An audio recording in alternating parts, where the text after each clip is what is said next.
When you look at the story of nations, you will always find that one moment, one decision, one individual can alter the balance of history. And in the case of the United States and India, people like to believe it is governments, treaties, or wars that shift the trajectory of relations. But let me tell you the truth. Sometimes it only takes one person, one Indian with the courage to say no, the courage to stand tall, the courage to look the biggest superpower in the eye and say, "We are not your servant, we are your equal." That is the beginning of the real story of how India relations were not reshaped, not strained, but destroyed by the will of one Indian who carried the weight of a civilization on his shoulders for decades. America operated from a position of arrogance. They believed India was a country of contradictions, too chaotic, too poor, too fragmented to ever stand up as a serious rival. They thought if they threw some aid, some military hardware, some empty promises of partnership, India would remain in their pocket. But they miscalculated one thing. They didn't account for the rise of Indians who no longer saw themselves as beggars at the global table, but as creators of the feast itself. And when one of those Indians stepped forward, everything began to crumble in the so-called strategic partnership. That one individual became the face of India's refusal to play the junior role. This Indian was not just a politician or a businessman. He was a symbol of resistance, a living declaration that India's voice cannot be purchased, silenced, or manipulated. He represented the kind of strength that comes not from money or weapons, but from clarity of vision. And when he confronted America, he didn't do it with hostility. No, he did it with a devastating truth. He said, in effect, "You need us more than we need you." That one statement pierced the illusion that America had carefully built for decades. Suddenly, the empire realized that the tables had turned, that India was no longer dependent, but independent in the truest sense you see. Relationships between nations are fragile when they are built on exploitation. America wanted India as a pawn in its larger chess game against China, against Russia, against whoever it saw as a threat in that moment. But India wanted respect, recognition, and room to grow. When that one Indian stepped onto the world stage and reminded the U.S. that India was a civilizational state with its own destiny, the relationship was broken. Not because India walked away, but because America refused to treat India as an equal. The arrogance of a superpower met the pride of a civilization, and there was no compromise left. What happened after that was a cascade. American policymakers scrambled. They sent envoys, they drafted statements, they tried to repair what had been cracked. But it was too late, because once India tasted what it felt like to be free of Western approval, there was no going back. That Indian leader had exposed the power imbalance, and the people of India rallied behind him. Suddenly, when America lectured about human rights, India laughed. When America threatened sanctions, India shrugged. When America tried to isolate India in global forums, India built its own networks with Russia, with Africa, with Southeast Asia. The one Indian who stood up had unlocked a mindset across the nation. We don't need validation, we create our own path. Think about this. For decades, the U.S. dollar was considered untouchable, the ultimate weapon of economic control. But India, under that new spirit, began to build alternatives. Bilateral trade in local currencies, new payment systems outside SWIFT, energy deals that bypassed the dollar. All of this came from the confidence lit by one spark. And America, watching its greatest leverage weaken, realized too late what had been unleashed. Their relationship with India was no longer about influence. It was about survival. And survival breeds desperation, not partnership. The destruction of U.S. India relations didn't happen with bombs or battleships. It happened in conference halls, in boardrooms, in closed-door negotiations where one Indian refused to bend. It happened when India refused to condemn Russia just because Washington demanded it. It happened when India continued buying oil, continued building defense projects, continued asserting its right to chart its own course. That independence was the death of dependency, and the U.S. hated it because the truth is, they never wanted India as a partner. They wanted India as a tool. The destruction was inevitable the moment India realized it was being used, and let's be honest, America's mistake was deeper than politics. They underestimated the psychology of Indians. For centuries, Indians carried the memory of colonial exploitation. They knew what it felt like to be manipulated, humiliated, divided. So when one of their own said enough, the echo of that word traveled across 4 billion people.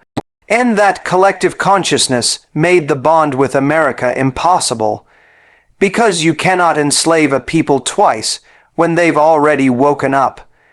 That one Indian destroyed the illusion of friendship with nothing but honesty. Look at how the world shifted after that moment.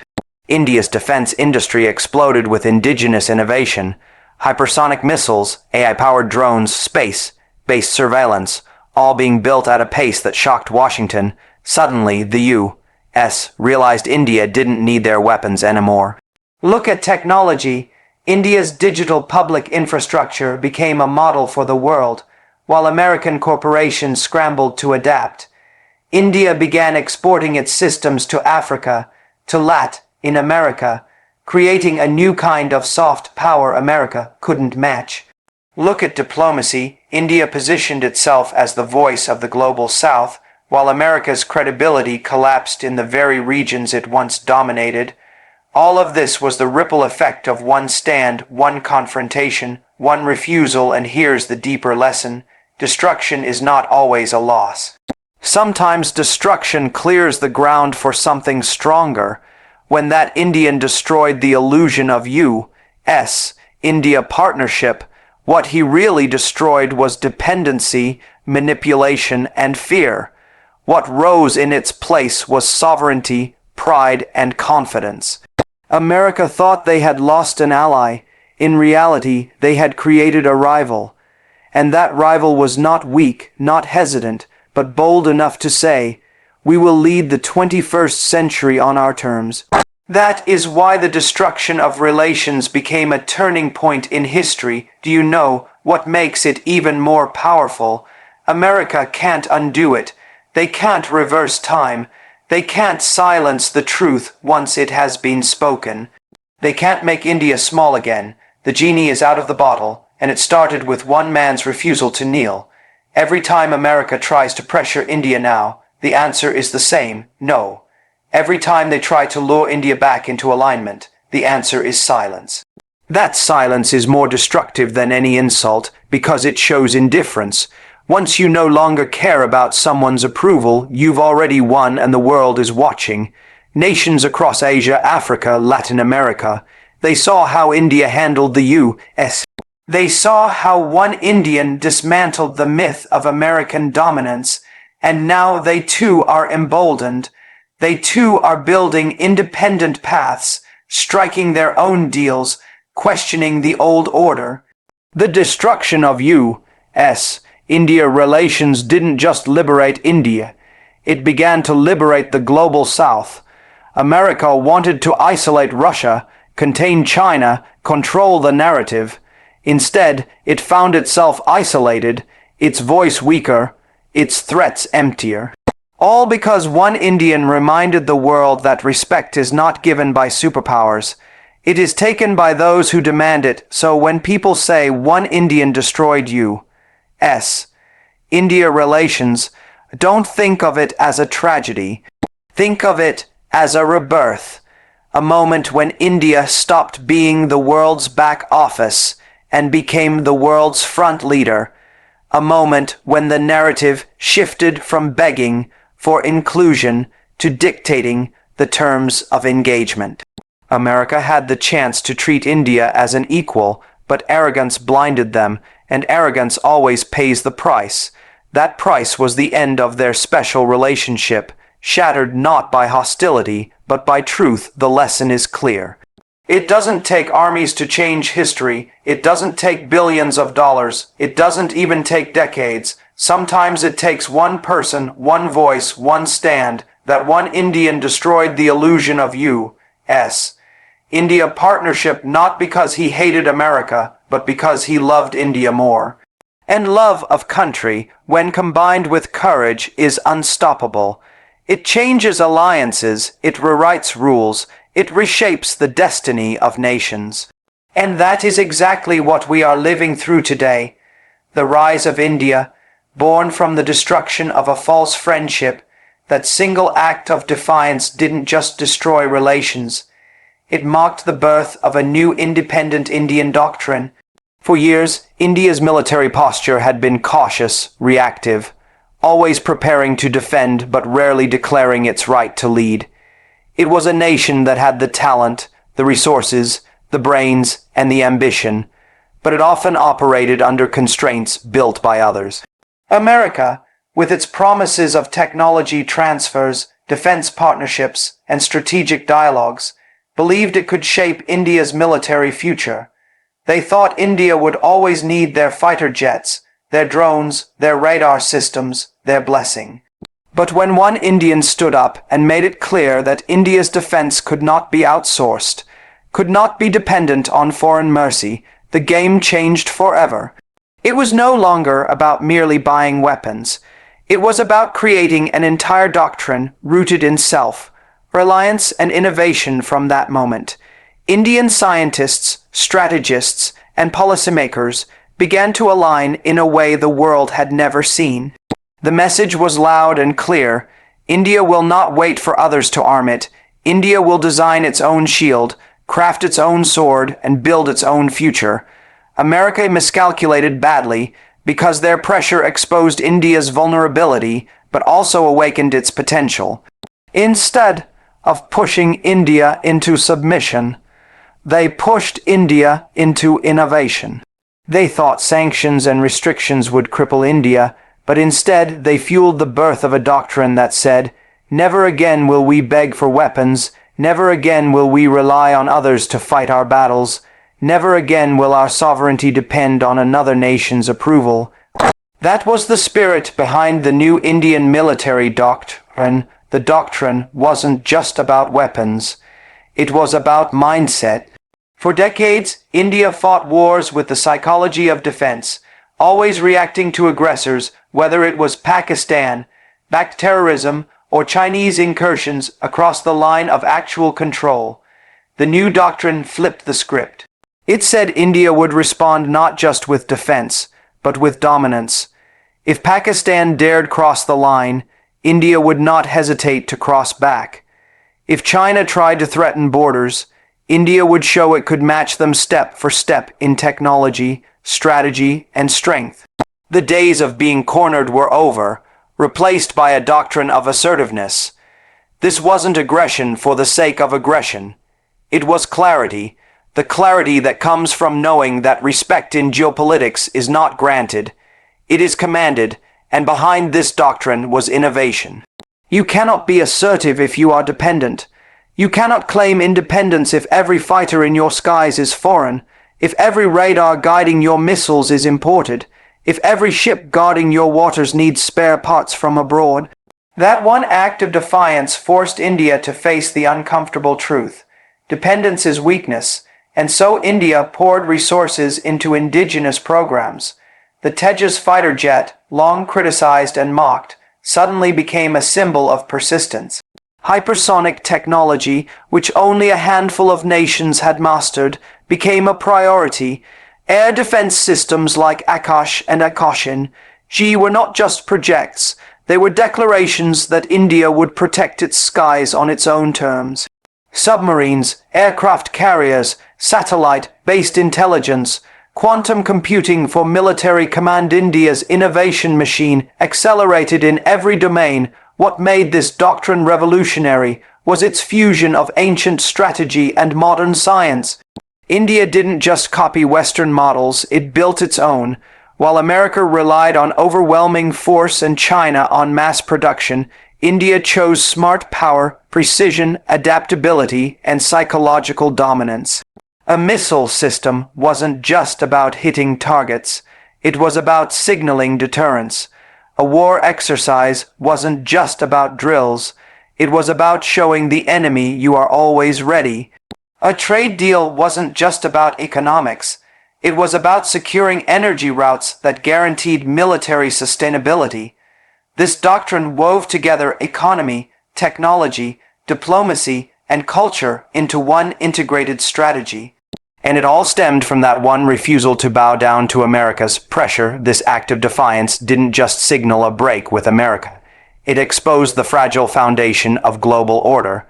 For years, smaller nations looked at the U.S. as the unquestionable leader, but India's doctrine showed them another way.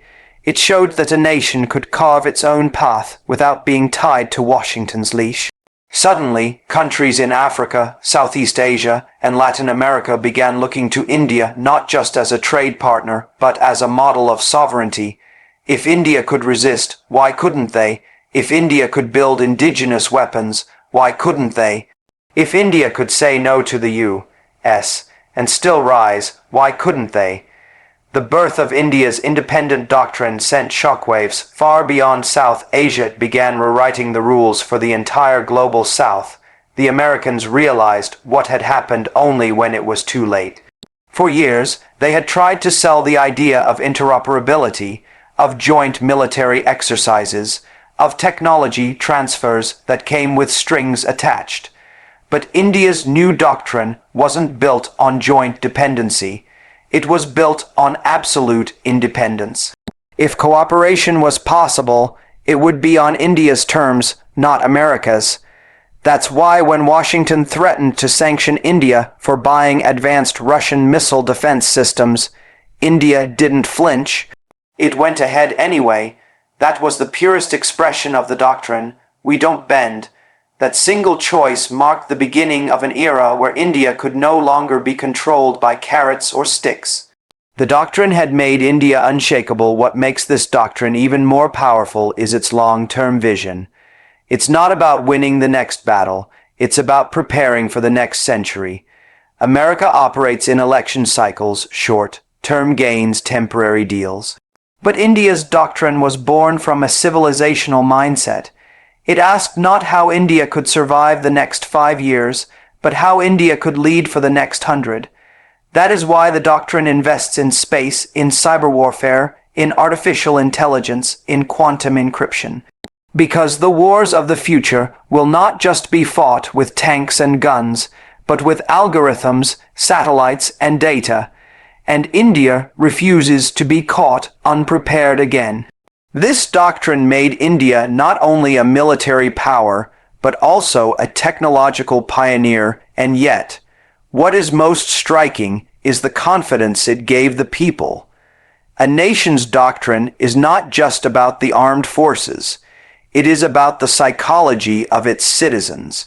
When Indians saw one of their own stand up to America, it planted a seed of pride.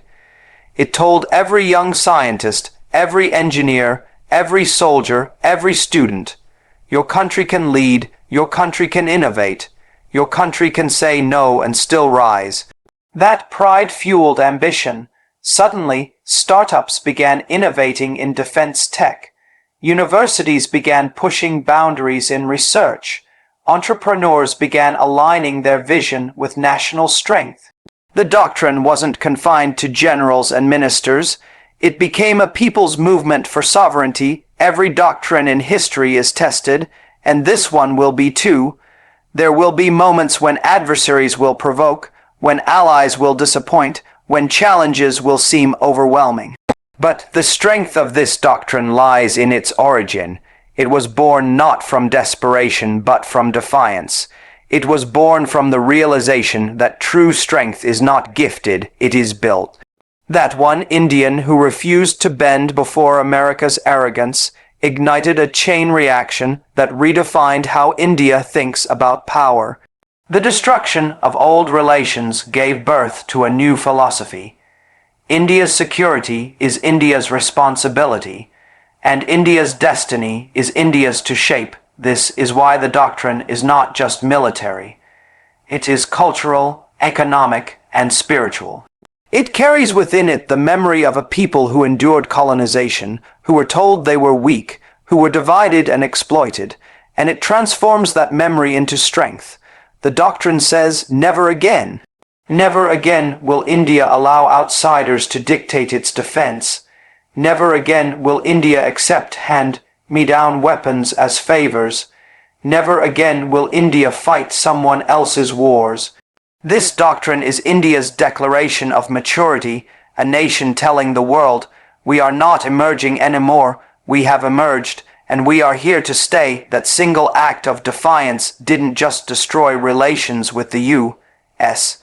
It destroyed the dependency mindset that held India back for decades. It destroyed the myth that only the West could lead. It destroyed the illusion that India's power was conditional on someone else's approval. And in its place, it gave birth to something indestructible, an assertive doctrine backed by innovation, independence, and pride. That is the true legacy of that moment when one Indian stood tall.